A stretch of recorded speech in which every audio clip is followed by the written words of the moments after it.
Hello and welcome to America in Focus, powered by the Center Square. I'm Dan McCaleb, Chief Content Officer at Franklin News Foundation, publisher of the Center Square Newswire service. Inflation was elevated again in January, leading to new concerns about the cost of goods for consumers. President Donald Trump continues to announce new tariffs on imported goods, something some economists think will lead to even more inflation. But there's also optimism that Trump's energy policies, essentially drill baby drill, will lead to lower energy costs at some point in the future. Joining me to discuss this today is Casey Harper, Washington, D.C. Bureau Chief for the Center Square. Casey, Trump has been moving at breakneck pace, which is leading to some uncertainty about the economy. Let's start with energy prices.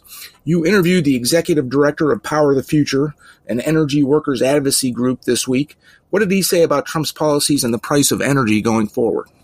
That's right. I spoke to Daniel Turner, executive director of Power the Future. My takeaway, Dan, is, of course, we are in a lot of economic uncertainty, but if there's anything we can be certain about, it's that Trump is going to open up domestic drilling, which is going to help lower energy prices and gas prices as well. Now, it's complicated by his tariffs, but, Daniel Turner was explaining to me that it's not just the drilling that affects the energy prices. For instance, there's really a delay in how long it takes oil to get to market. And so actually the oil that we are consuming now was drilled years ago.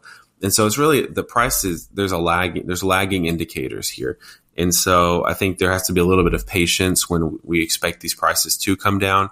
But what we do have is when energy companies can predict that the regulatory framework is going to be favorable, when there's not going to be a bunch of new regulations, then they lower their prices in anticipation of that. Also, when it's easier and cheaper for them to get capital because of lower regulations and to get leases, then that can also lower the prices more quickly. Now, so I think we will see and on that end, we will see lower energy prices because of the less regulatory environment under the Trump administration. With that being said, if these tariffs do kick in, particularly on Canada, that could really complicate things because we import a lot of energy from Canada, oil and different things. And so, of course, those tariffs have been delayed right now.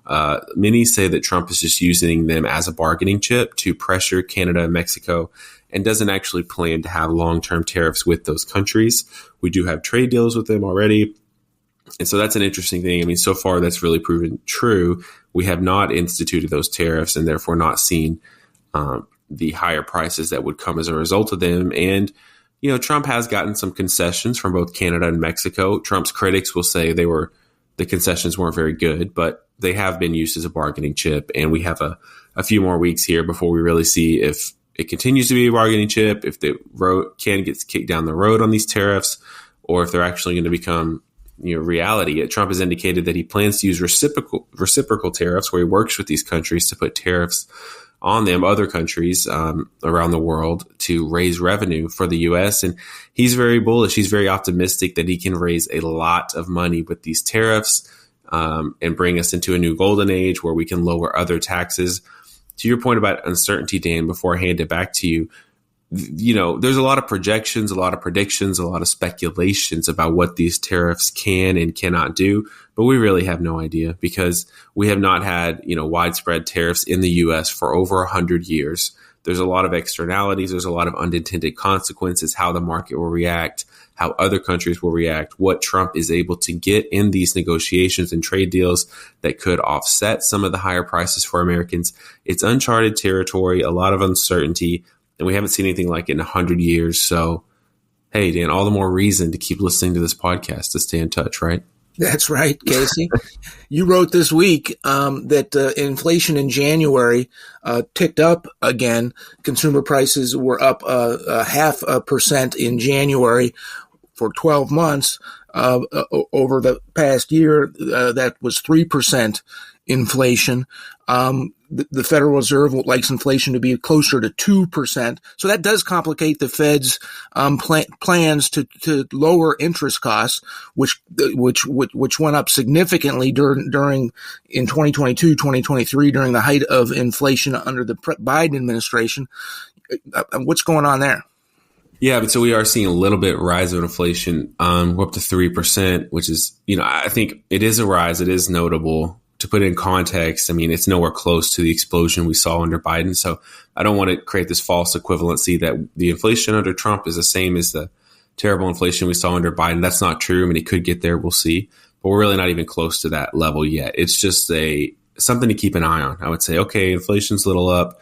We need to keep an eye on this. It's mostly driven by increased housing, shelter costs. That's one of the biggest drivers. Energy, can be a part of can be a pretty big factor in inflation costs as well. So, we'll be covering that. We'll be keeping an eye on it. It does mean that the Fed is probably going to hold off on lowering interest rates more. But back to the question about energy and their ability to access capital, it's not just reliant on the official Federal Reserve interest rates. They have kind of a different market, a different kind of access to capital that's not really relative, comparable to the average American home buyer. So I think that you could still see easier access to capital from these oil and other energy companies, even with federal interest rates staying the same. Casey, thank you for joining us today. Listeners can keep up with this story and more at thecentersquare.com.